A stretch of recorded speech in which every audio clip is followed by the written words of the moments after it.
morning, good afternoon, and good evening, wherever you are. Thank you for joining.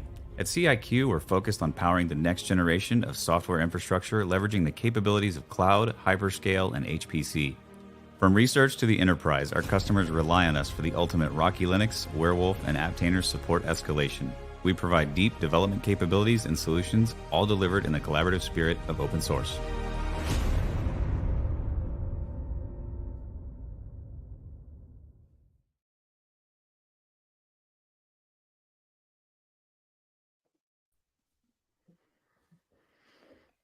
Hello, Rose. We are live. What's up, Zane? It's Thursday, hear me? 11 a.m. on Pacific time. This whole not having Monday has thrown me off. I feel very behind. Yes, I agree. It's weird, but it was also nice to have an extra day off, and it was my birthday, so that was kind of fun. Well, happy birthday. Thank you. Thank you very much. How did I not know this? I don't know, but I did notice that you did not wish me happy birthday. So now here we are. The whole world gets to know. Irritated. There you go. Now we should have comments to start posting, so people should start telling you happy birthday. Let's take a side note here and go update my calendar. Carry on. I'll be back in a minute. Awesome.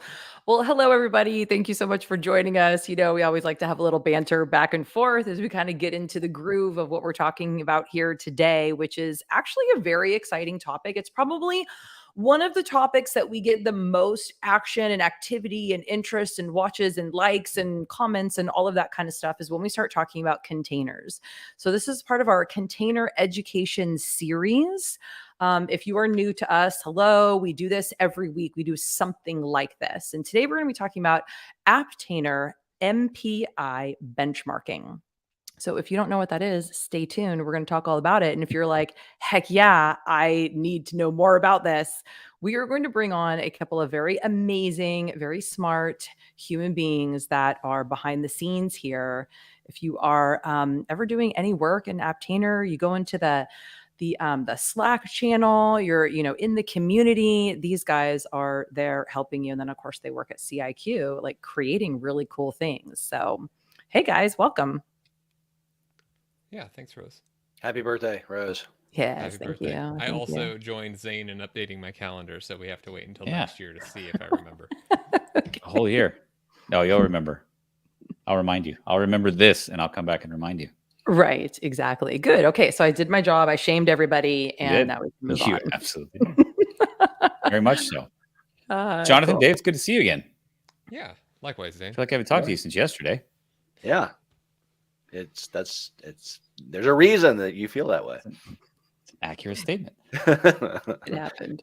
So it seems like these topics come up Wolfgang, at interesting times because we start having customers start asking a lot of questions, and we start having conversations around Apptainer again. It seems like we go in waves here.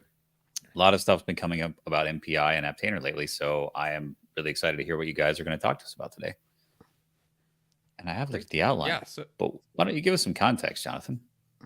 Yeah, great. So one of the things that we've talked a fair bit about here and kind of just in general at conferences and within team meetings and things is more advocacy for fully containerized MPI workloads, where either because of it's been complex in the past or people are afraid of performance problems. People have gotten generally accepting of and okay with kind of single process, single node workloads in Apptainer. But we haven't had a lot of data around what that looks like for MPI now that we've kind of unlocked some of the complexity or whatever resolved some of the complexity around deploying it in the first place. Dave's been doing some of those presentations here recently. But meanwhile, we were doing a kind of separate project, a Werewolf deployment on some equipment that was very graciously provided to us by Dell and Cornelis Networks. They're the makers of OmniPath, if you're not familiar, where we were demonstrating deploying just a small little HPC cluster with Werewolf. And I was writing that up for an article. You can find that on the CIQ blog if you're interested.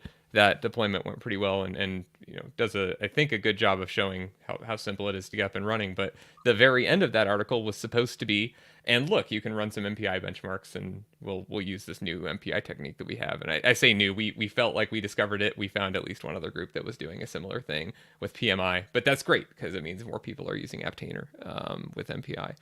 But the more I started running benchmarks, the more I just kept delving into it and having all these permutations. I think at the final tally was something around 64 different benchmark runs that clearly was not going to be fit just in the conclusion of the Werewolf article. So it grew into its own thing. It is also up on the CIQ blog, but I'm excited to talk about some of the results of that. Can I back up? Yeah, please. I'm trying to leave a space here because I saw you trying to talk, Dave. Sorry about that. Sorry. Yeah, I feel like it's so I feel like I'm always the the least informed person in these, and so I feel the need to like sort of back things up and make sure that we bridge the gap between everybody else. So I think David DeBonis in the chat has indicated that he's unaware of what MPI is. I know he's just kidding around, but yeah, but maybe we should back up and we should just level set a little bit. Yeah, that's exactly right, David. Thank you for helping to clarify that for everybody. Right. I know. So no, of course. Yeah, so we tend to just kind of like dive right in and assume that everybody knows exactly what's going on, because isn't everyone an HPC expert, Dave? Yeah. I mean, maybe not. Yeah, no. Thanks for keeping us honest, both DeBonis and Godlove here. So just in case you're not an HPC expert, if you're just coming to the webinar to kind of learn a little bit more about HPC and stuff, just for level set, MPI of course stands for message passing interface, and I often describe it as kind of like bread and butter high performance computing. It is one of the ways in which you can, or the way in which you can take an application, and instead of just running it on a single node, you can spread it out across a big pool of nodes, and you can make it do things like share memory and sort of appear to be running like on one big computer instead of like a collection of small nodes. And so the way in which you do that is by this message passing interface protocol. There's a bunch of different flavors, there's a bunch of different versions, and when it comes to containers, historically it's been a little problematic because there's like two stages of it. One stage is sort of like wiring everything up and getting everything set, and the second stage is actually running everything is set up after everything is set up.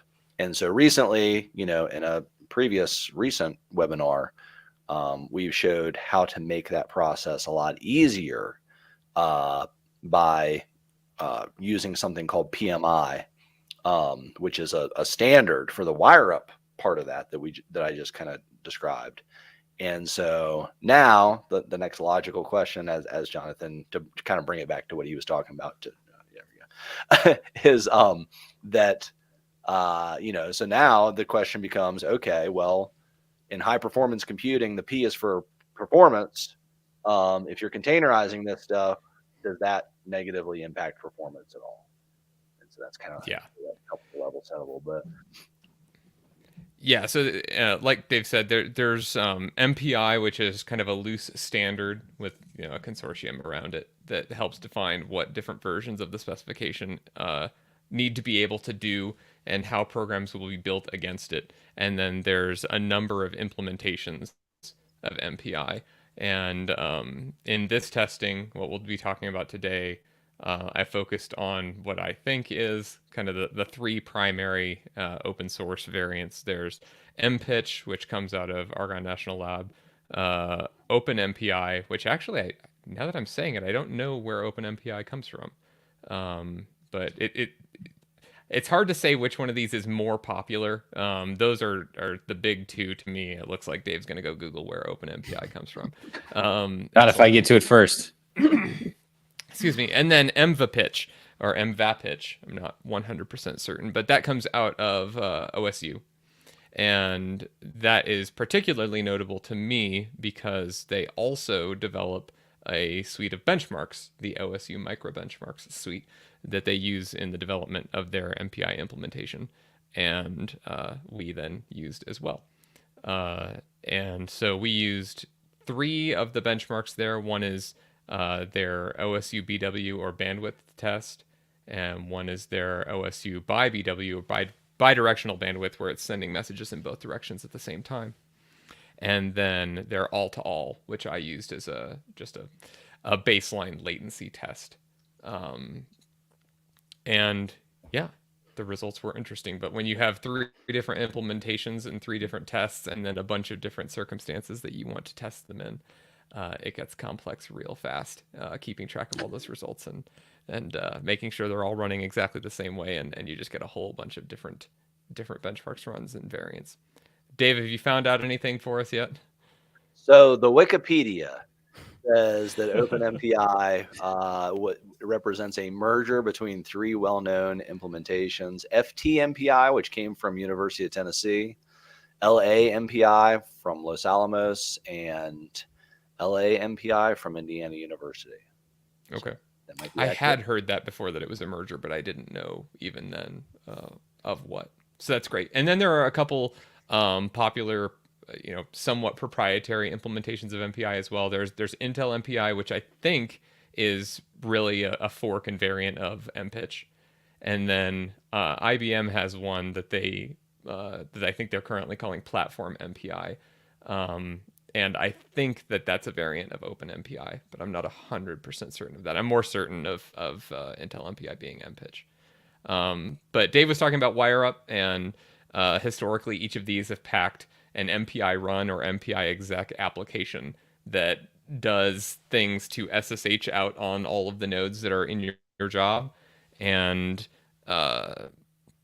start a process on each one, and assigns each what is called a rank. It's just an integer. So each process in your job says I am rank 1 or I am rank 2 or whatever, and then you can have the different ranks send messages to each other, or do collective operations like send this out to all of the ranks, or get something from all of the ranks and we'll gather it together and sum it, or something like that, and just build up more and more complex operations that you can do on top of these primitives. And it's, like Dave said, been kind of the foundation of what, at least in my mind, means high performance computing. There are some other things you can do. There's some research around PGAS, or partial global address space, or some partition global address space, I think is what it is. One of those where MPI might use remote memory to do its work, but fundamentally it's sending messages back and forth. PGAS tries to actually map the whole thing as one big address space and give you native access to those semantics. And you can do other things, but inside of HPC it's largely MPI and some variant of it, and then other things that are a bit more experimental. So, ignorant question: whenever you say wire up, you have to go do all of that, or the software does it for you? You just use the software. Yeah, so historically, you've had that MPI run or MPI exec command, and you've handed it a list of the nodes in your job. And maybe your resource manager, like Slurm, will give you that list, usually in a file that's 1 node per line, and then maybe it has some metadata to the right of it of which cores should it use and things like that. And that got increasingly proprietary to different implementations, so you'd have to know how your MPI is going to do that wire up and tailor it to work that way, and it just got more complex. So what we have been advising people to do is try and abandon all of that and do it with this process management interface that Dave referenced. That's a more standardized way of doing that. And there are other benefits too around the metadata and reporting of what comes back from that wire up, from the instantiation of your big multi-node process. But a big thing for us is that you no longer have a part of your MPI outside of the container doing the wire up, and a part of your MPI inside of the container that needs to be wired up. In the past, when you've done that the classic way, those two have had to be in sync. But if you're doing it all through a standardized protocol, that's no longer the case. You just have a resource manager that supports that protocol, and it can do the wire up for you a bit more automatically than you had to do it before, and it solves the containerization issue at the same time. So that then brings containerized MPI back up to the forefront, whereas maybe people before thought it was just too complex to look at. Now that it's simpler, the next question is, well, how does it perform? And so we wanted to It's easy for us to kind of wave our hands and say it's fine, it should be fine, but I was uncomfortable with how much we were saying, yeah, it's fine, without actually going and doing the work. And so, it was an interesting project to dig into. So Very good. we can start getting into what the questions are that we were trying to answer, but Dave or Zane or Rose, anything else that we should talk about to set a foundation or groundwork for this before we proceed with it? What do you think? Not that I can think of. I think you're going to get into kind of the how you went about this in terms of recreating it 64 times and making it look equal every time. Maybe too at a higher level. This is a special case of containerization benchmarking, really. It's because this is a question that's come up quite a bit, not just within the context of MPI, but also just within applications in general. I remember, during the earlier days of when Apptainer was kind of a newish thing, people would ask quite a lot. Okay, so great. We're going to start using containers in HPC, and that's wonderful. But what's the performance impact? Now you're running your application. Set aside MPI for a second. Just think about the application. You're running the application through this additional, thing. How much overhead do you get from that additional thing? And the answer is, it was kind of surprising to a lot of folks, I think. But if you think about it, it's not. If you think about what's actually happening, it's not surprising at all, because the answer is almost none. It's negligible. The older version of Apptainer, the way in which it used to work is, so it would find your file system, it is your container, mount that to the host file system, create a new mount namespace, which would present that new file system to the processes inside as though it were the root file system. And then it would exec whatever, command that it was that you were going to start, whatever process that you would start, and then poof, Apptainer was gone. And so all it was your process then running inside this new namespace, and that was it. It's a little bit more complicated now, because there's a shim process which starts everything up and is the parent process and sticks around, but it's actually not really doing anything other than being like a placeholder. And so it's still kind of the same idea, is that now we've got this little starter process that pops up and spawns off whatever command you're trying to run inside the container as a child process, and then it's just kind of sitting there as a placeholder. And there's a however long it takes to mount a file system and then spin up a new mount namespace, which is minuscule. You're talking about microseconds to milliseconds, and then after that, everything runs at bare metal speed. So it's kind of cool.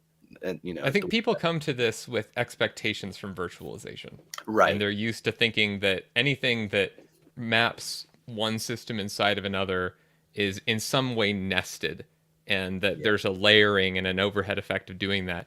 I forget where I read this, but it's more useful to think of containers as you're always in a container. You just have the main one that your system is in.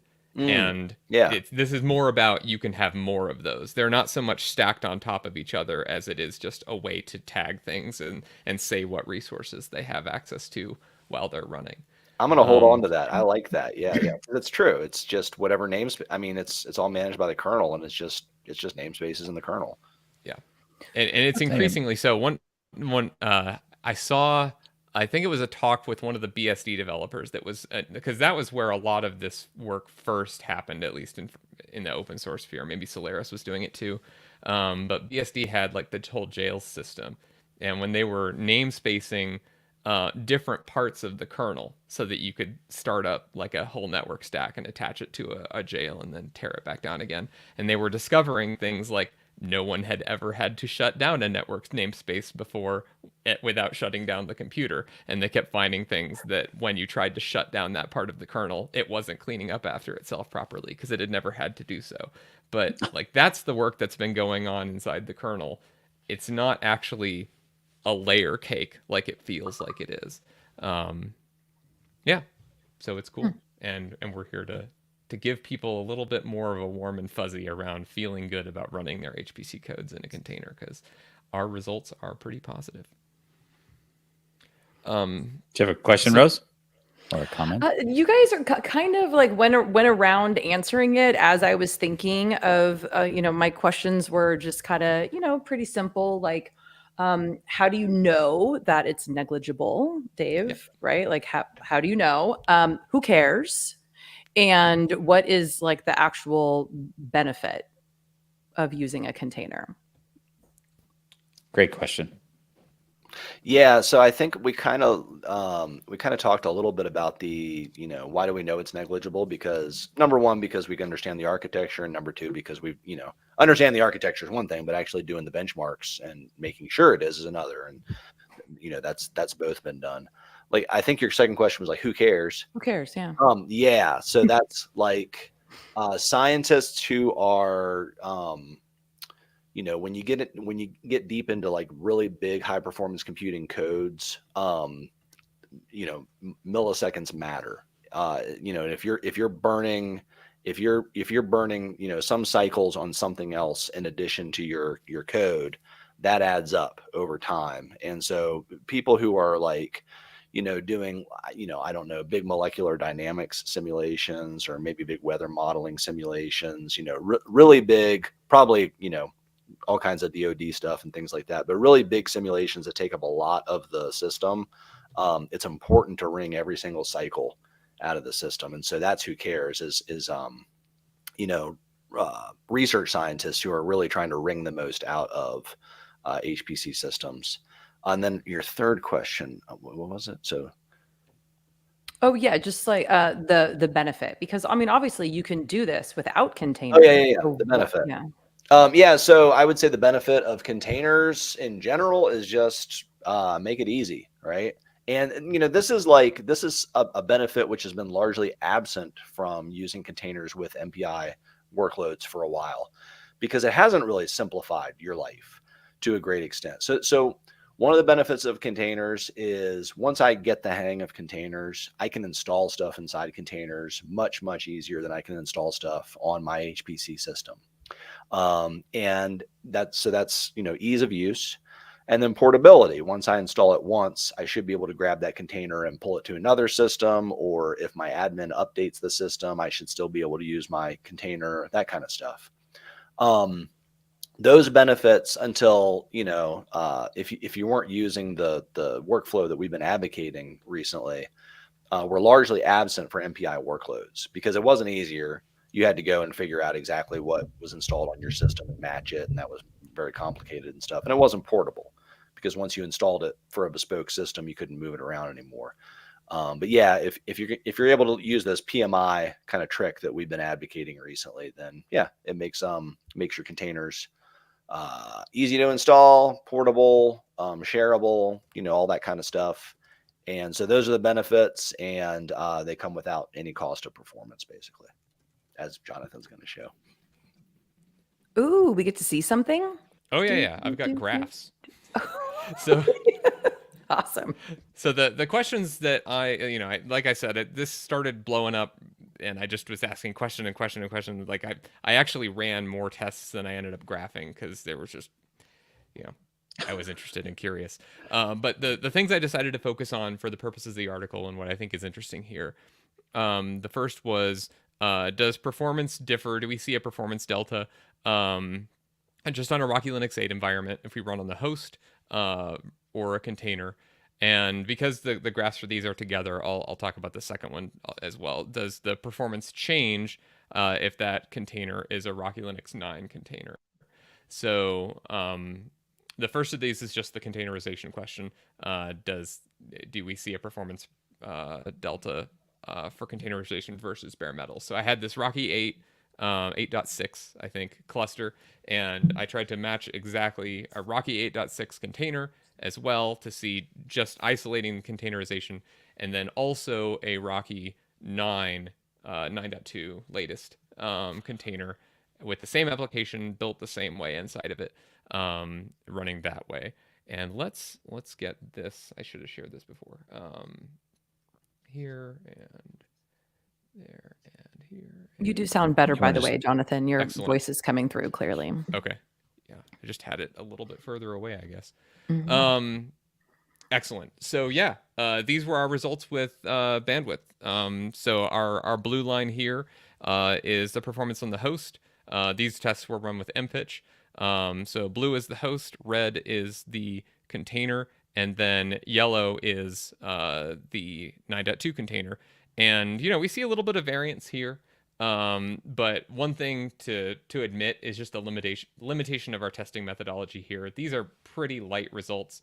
I ran each test 3 times and took the third one for superstitious reasons. But a bit more formal process would be, to run this many, many times and then average. But we can see that, our curve is basically the same. And then as we get up to the top, our limit is not any one of these. We get practically identical results for the 3 of these. And then I think the order, is by MPI implementation. We saw the same with MVPitch. We pretty consistently saw worse results with MVPitch than other MPI implementations, which was interesting to me.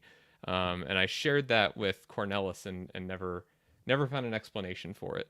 But back to similar results for what we saw with MPitch with OpenMPI. Regardless of whether we're running on the host or a matching container or a different version container, we saw basically identical results across the board. And so we talked a bit about the concern, at least the fear that maybe when you're running one system inside of another, you would have a performance problem. And I'm happy to feel like this is put to rest, but we haven't really talked about the difference between a container that matches the host, which is one level of test, but what if the container is something completely different? We could take this even further and build a container that's Ubuntu or SUSE or something like that. But this was, a first step of this test, because when you're dealing with high performance networks, there's multiple parts, multiple components of what the implementation for that network needs to run. So one is like the kernel driver support that's in the kernel, and when you're running a container, you're running the same kernel as the host, regardless. Your container doesn't bring a kernel with it. So the hardware support comes from the host, but there's also application level and then intermediary code that supports that high performance fabric as well. So it's possible that if we had enough of an OS divergence, that the libraries on the container side would become incompatible with the kernel support on the host side at some point. But getting a major version out and seeing, certainly no functional problem, we were able to verify with all of these runs and all of these environments that the MPI is detecting the high performance fabric and utilizing it appropriately. But that the performance was not impacted as well. So again, like Dave said, the goal here is to be able to build something once and not have to worry about if the host changes. And so the results here, at least so far, imply that your container OS and your host OS can be at least within a major version of the same type of OS divergent and not have any noticeable performance impact. So this is a bandwidth test. This is measuring, the speed at which one node can send data to another node in megabytes per second. We also ran a set of, like I mentioned, bidirectional bandwidth tests. We had similarly identical results here. But the other side of this kind of a test is latency. Not just how fast can the traffic go, but is there a delay in sending it? And so that's what we used the all-to-all tests for. This is another set of benchmarks. And here we actually saw, so here the graphs are different. Lower is better here because this is measuring the delay of traffic from one node to the next. And we actually saw improvements, both first from containerizing and then from the next one. I'm generally suspicious of this, and this is again where I would say, our testing methodology was relatively casual. A more formal test might reboot the nodes in between each one of these tests. That's where I saw one of the biggest performance deltas, where the performance was worse than I'd seen before, and then I rebooted all the nodes and all of the tests came back down again. So I wouldn't make any big claims about, oh, look, containerize your code and your latency will be better. But it was at least good to see that back to back, it wasn't worse. So yeah, that was our first set. Dave, any thoughts on this? Like, did you have any concern with latency? That's where I was the most concerned, was that we might, through namespacing, hit latency issues. But I don't know what your expectations were for this. I mean, yeah, this is basically what my expectations were, that we wouldn't see any big differences. But it's good to, it's one thing to sort of assume, and it's another thing to actually test. And so it's nice to actually have these, as casual as they are, it's nice to have these results in hand, and to have another set of tests showing that using these methods doesn't negatively impact performance. Yeah, I'm going to take a break from these real quick and pull up this. This might be getting a little bit in the weeds, but just while we're talking about methodology, I'll show. And before we get too far off of it, Greg's actually watching. Cool.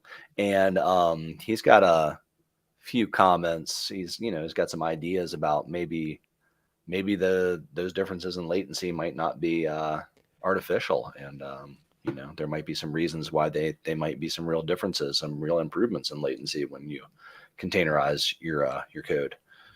So I think his first comment, if I saw it come up real quick there, was that it might be that there's newer versions of the libraries. That shouldn't be the case here. It's not shown in this set of commands. I'll show it in the next one. I did all these builds with SPAC. And so all of the libraries, right down to everything above glibc, I think, basically, should be identical between these runs from OS to OS and on the host versus the container. So even like the librdma and all of that should be exactly the same between them.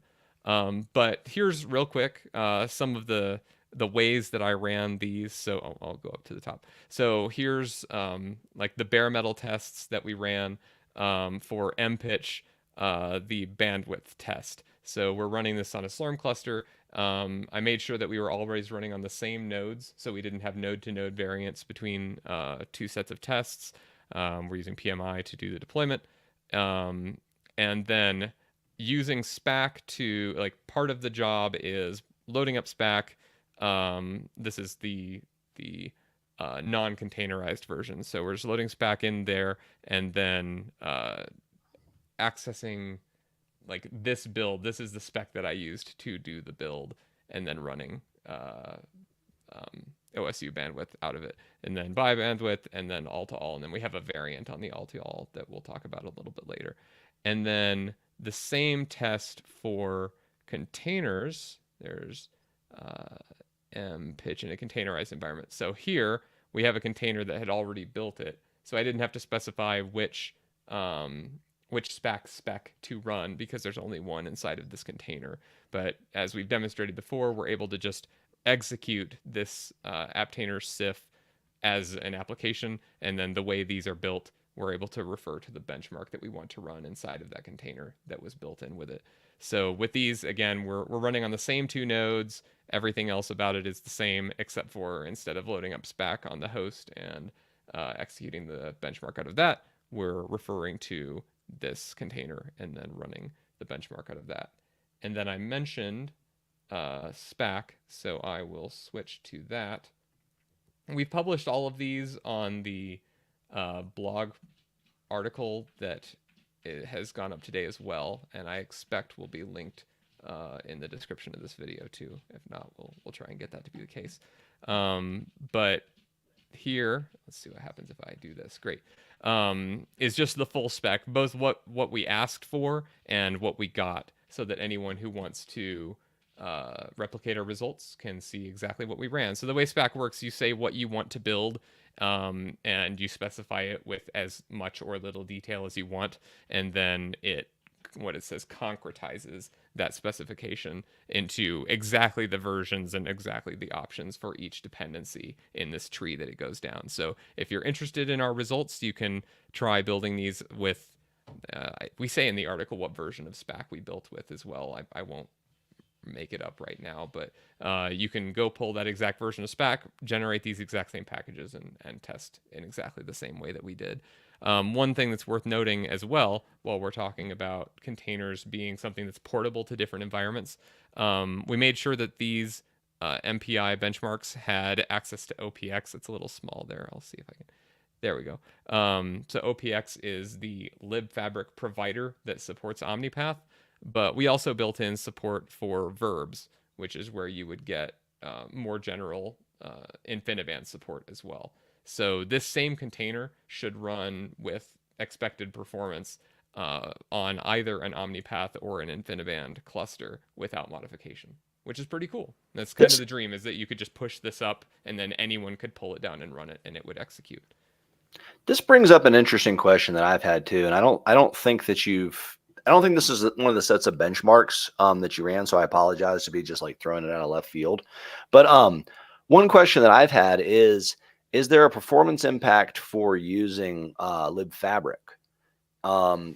So if you just remove the libfabric and you just you compile your MPI directly against OPX in this case, that's kind of one of the problems that people have had in the past, is that a containerized MPI application doesn't want to use the high speed interconnect because it's got the wrong version of it or whatever.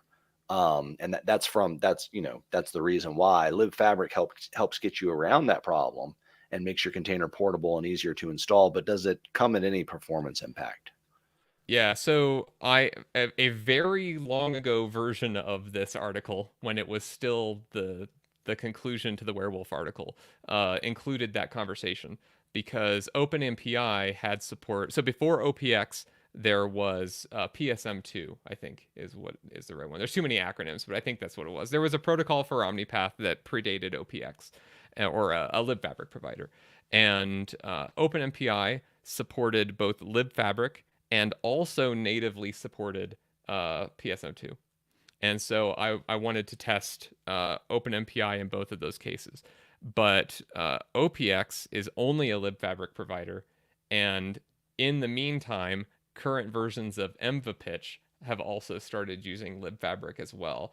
So I decided that concern appears to have been obsoleted, or at least become anachronistic, because all of the all of the MPI implementations are just becoming libfabric dependencies anyway.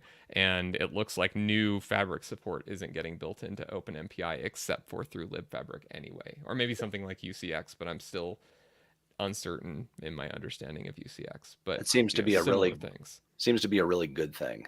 Yeah. And it also suggests to me, like, if these engineers who are developing MPI and obviously are very, very concerned about wringing every single little ounce of performance out of these systems, if they are switching to default support for libfabric with their products, that highly suggests that there's little to no performance impact from using libfabric. Yeah, it at least seems to be what they expect the vast majority of people that aren't themselves developing MPI to be using. So the next question that I had, once we'd had pretty good results or great results in many cases, with different MPI implementations, they all performed the same between a host versus container, and then a container that didn't match the host. There's another disparity in that Apptainer has historically run with this SUID, the set UID helper, that helped it either do the builds or set up the container in the first place.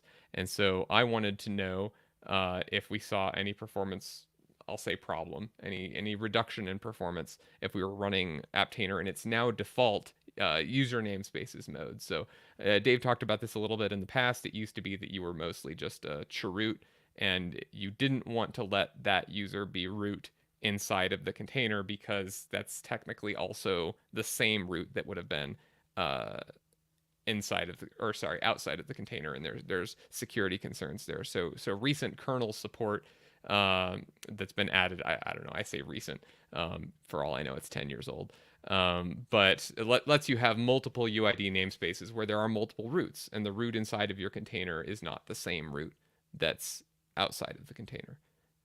Dave, you had something about this, I think. No, I'm sorry. There's a question that's come up. Sorry, I got distracted by our thing here. No, that's cool.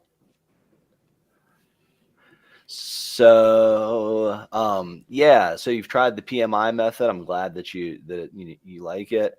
Some HPC centers are recommending using the bind method. And I'll talk about what that is in a second. The HPC centers will create a Singularity module by binding the host libraries required by MPI into the module file. Have you compared the performance between the bind method and PMI? So the bind method, so thanks a lot for that question. So the bind method that we're talking about here is, we got to backtrack just a little bit to understand, what all this is. So we talked at the very beginning about the wire up issue, and then like once wire up occurs, how the processes communicate with one another. Historically, we've done wire up using whatever the MPI implementation is that we have in the container, and when you do that, you've got to match the MPI in the container to the MPI outside the container, and that's the problem, and that's what we're getting around with the PMI method. So historically, there were two ways to do this, right? There was, you either install MPI inside your container completely, and you're very careful to match up the MPI, which is on the host system, or there's this other method that seems like it would be a lot simpler, where you bind mount the MPI implementation along with all the libraries into the container at runtime. And then that just brings MPI into your container. You're going to match whatever's on the host because you're actually bringing it from the host into the container, and then, everything will work. So I've kind of like done some prototyping on that method and used it a little bit recently. And I've included it in some blog posts and some videos and stuff recently and talked about it. And there's two things. Number one, you would think that it would make your container portable if you would do that. But unfortunately, it really doesn't, because what ends up happening is that you have to, and this is probably what that module file in the question, what we're talking about actually does. You end up having to run down this rabbit hole where you find all the libraries that were used to compile your MPI, and you end up very quickly in lib64 in the system libraries.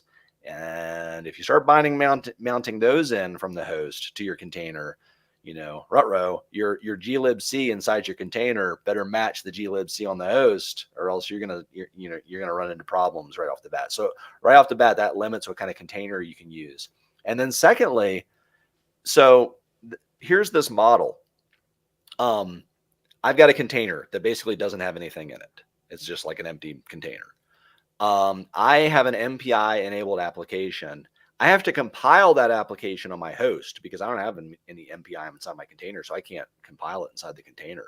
So I compile this thing on the host, and then I copy that into my empty container, right, that just has an operating system. And then at runtime, I copy all of the MPI into the container. So I've copied the application and the MPI into the container. What's the point of the container? Like, you're using the container here for just to add complexity to your workflow. It doesn't give you anything, and it adds a significant amount of complexity, for no. So yeah, the whole bind model, I mean, I could be wrong in this. But I have not seen really any reason to use the bind model. It just doesn't. It's like the worst of all worlds. Yeah. It feels like it should be solving the problem, but it's actually picking the exact opposite of the right answer for all of the possibilities. And the worst of all worlds. I love it.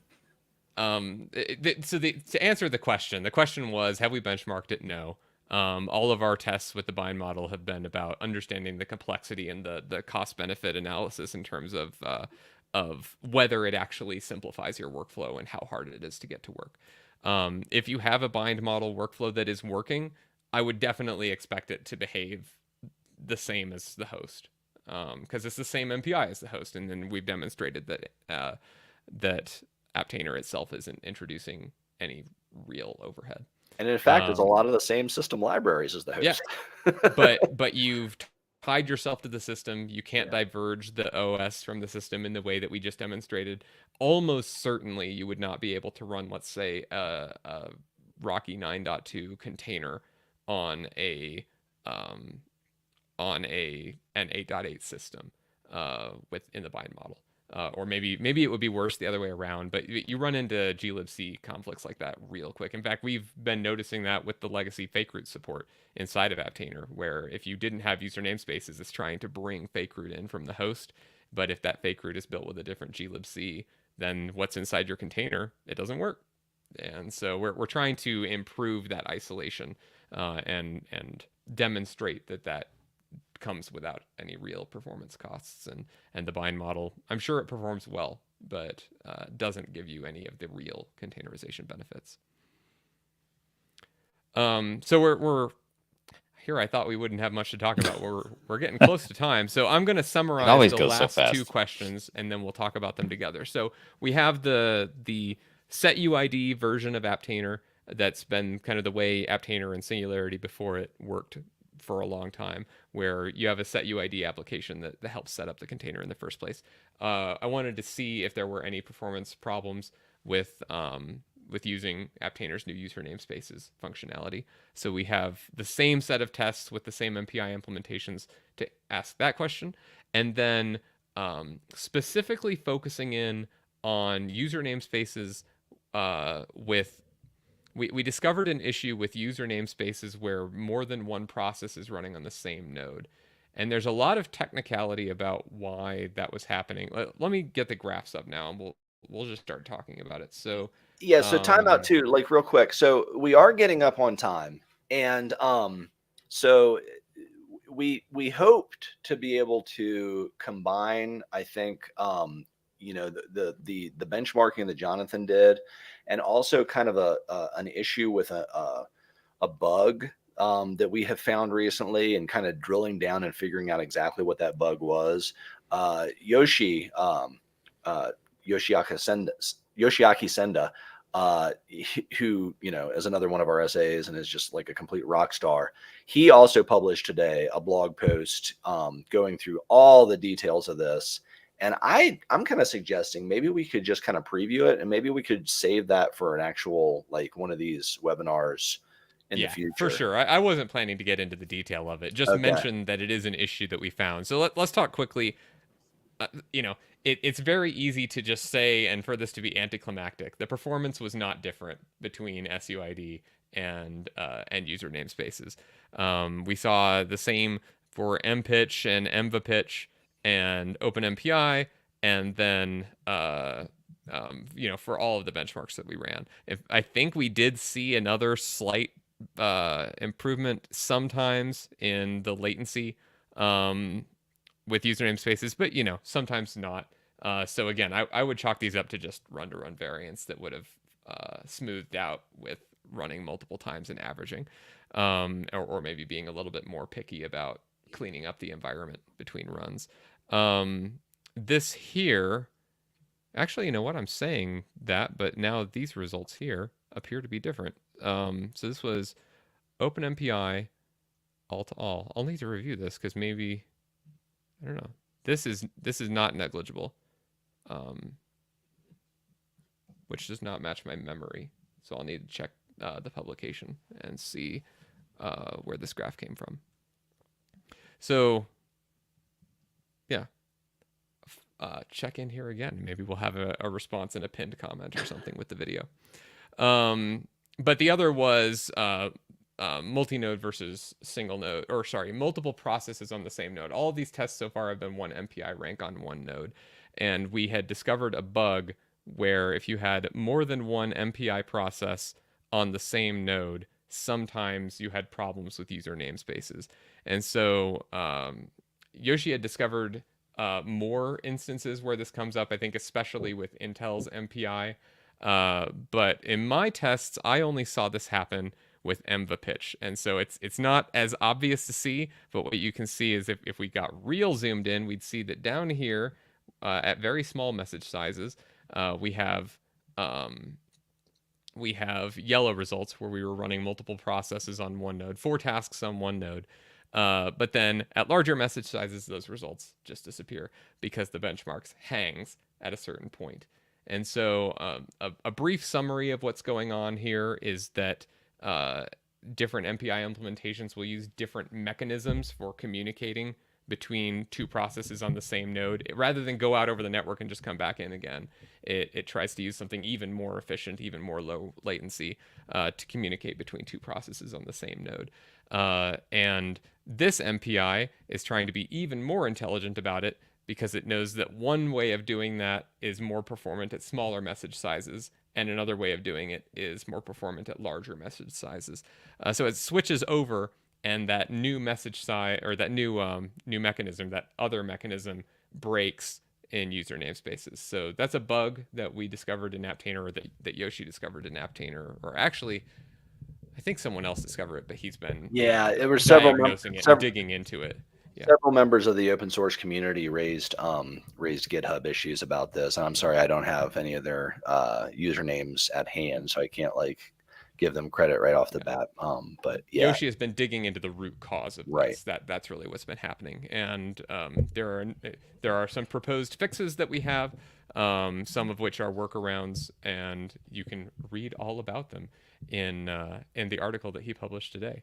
But then there's more permanent fixes that are being, I'll say debated, but discussed, like what is the best way to solve this permanently upstream so you don't need a workaround. So that is something that we're continuing to work on.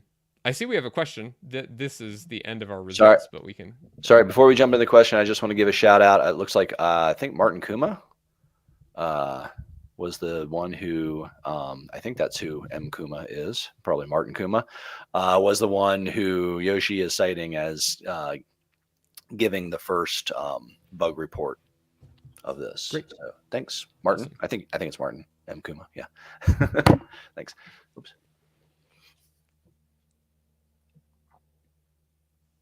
What if MPI processes spawn a new process inside the container?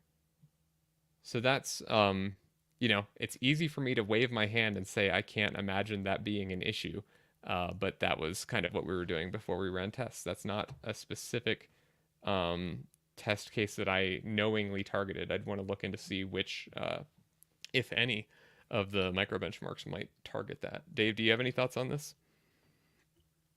Yeah, that's complete scariness. So yeah, so when that happens, that's what ends up happening typically is that process. So usually that breaks, and we're not really addressing that, I don't think, here.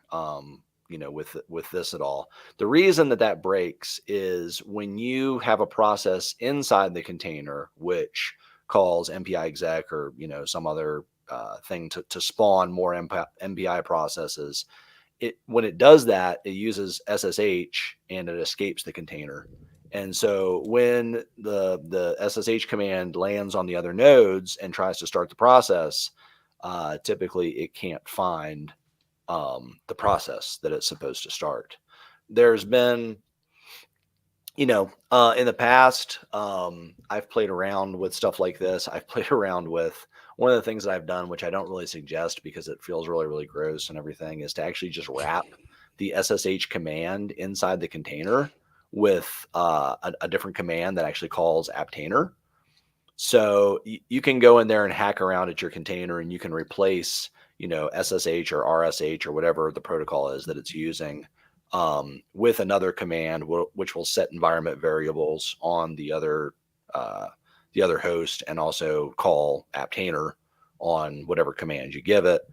There might be, so I'm not really sure. I'm kind of like hand waving around here too. One of the things that we've advocated, and maybe we should do if we haven't already done so, maybe we should do one of these webinars on, is there's a way in which you can install applications so that you don't have to think about or know about or use container commands to run the applications on the host system. And it could be the case that if you installed your programs in this way within the container, and this involves creating a little wrapper script and some symlinks to the wrapper script and stuff like that. But if you did that, it might not matter if you're calling your MPI process from within a container, because then when the containerized process, the containerized MPI uses SSH or RSH or whatever to go out to the other nodes, that program is going to be exposed from within the container, and it still might be able to run it even though it's in a container. So I don't know. That's a whole other kind of can of worms that we're not really addressing here, in this webinar. Yeah, and at the same time, though, I feel like all of this comes down to, I'm a systems guy. I'm not an HPC applications developer, so my knowledge of actually writing an MPI application falls over pretty quickly. But it looks to me like MPI ComSpawn has got to do just like fork and exec level stuff from an existing MPI rank. So as long as it's not actually needing to do process initialization the way that it otherwise would have, those should start up the way that you would expect them to inside the container and just behave the way that you would expect them to. But again, that's hand wavy for me, and I would need to. I would want to benchmark it and find. Yeah, maybe with the MPI ComSpawn, maybe that's more of an internal. What I'm thinking more. What I'm thinking more is like a C function inside of the API. Yeah, what I'm thinking more is, sometimes you actually have just programs that, the user interacts with the program and gives it some input or whatever, and then it goes off and says, "Oh, okay, based on that, I'm going to go spawn." One we've worked with recently is called Orca, and so Orca, it tries to be kind of like, it's a good goal. It tries to be a little easier on the users, and it says you want to use MPI even though you don't really know about MPI, and so you're just going to give me some files that specify like how many ranks you want and stuff like that, and then I'm going to take that and I'm going to launch an MPI job on your behalf. And that's cool. But if you containerize that and you try to run it multi-node, then you're going to have exactly that problem that I just, talked about. You're going to escape the container if you're not careful about how you install the container. And maybe even if you are careful about how you install the container. Dave. Not giving a lot of confidence there. I think we are kind of like up on time. Is there anything that you wanted to just wrap up real quick? The only there thing is one more question from David Rush. I'll say he wants to. How am I? Can he recreate the whole thing on Raspberry Pis? So the specs should build on an ARM processor. So you should be able to do it with with the specs that are published. You of course won't have a high performance network, but if they're all on an Ethernet segment, it should be just fine. You would be able to run without any real issue. You'll have, there's a lot of dependencies here. It's expecting that you have an existing Slurm cluster, which may or may not be easy to do in a Raspberry Pi environment. Or you can just run kind of the traditional way with MPI run or MPI exec and not do the PMI stuff that we're doing here. But yeah, it should be possible. Give it a shot, Dave. Let us know how that goes. That's exactly what I was thinking. Like, oh, okay, let us know. Make a video. I did also want to say just real quick, because I've dismissed the quality of our process here as mostly just a fun thing I was doing. But if you look at the article that we published today, there are, I think, 4 different links to relatively thorough academic publications. So there's 1 video for a conference presentation and 3, I think, like actual papers that are included in different conference proceedings and things like that, that found basically the same results that we did in terms of, oh yeah, if you do it, it's fine. What's interesting is all of them complain about the need to keep MPI synchronized between your container and host environment, which is the issue that we think has brought this back up for us anyway, because you don't have to do that anymore. And so we think what we're doing here solves the problem that they were complaining about, while demonstrating that we haven't introduced any new performance problems compared to what they were already seeing. Containerizing your application does not have a noticeable impact on your MPI performance. Yay. It's fantastic. Thanks for going on the rabbit hole. It was great. I know it just kept spawning more questions and tests for you. So graphs, we appreciate it. It's so fun though. That's awesome. Love it when that happens. Yeah. Awesome. Well, thanks, guys. Yeah. Yeah, this has been a lot of fun. It's always a lot of fun. And if you guys watching, if you have some kind of topics, I mean, any topics at all related to CIQ, but specifically around Apptainer and containerizing anything, just leave us a comment below, or you could reach out to us at ciq.com as well. And we would be more than happy, because we're doing this kind of stuff every week, bringing you guys more knowledge and information, just kind of getting down into what we call the weeds, which is like the fun place for you guys. So it's probably your garden, but it's like our weed land. So thank you so much for sharing that with us. Thank you for being here. Make sure that you like and that you comment and that you subscribe. And we will be back here, same time, same place next week. Have a great day. Great. Thanks.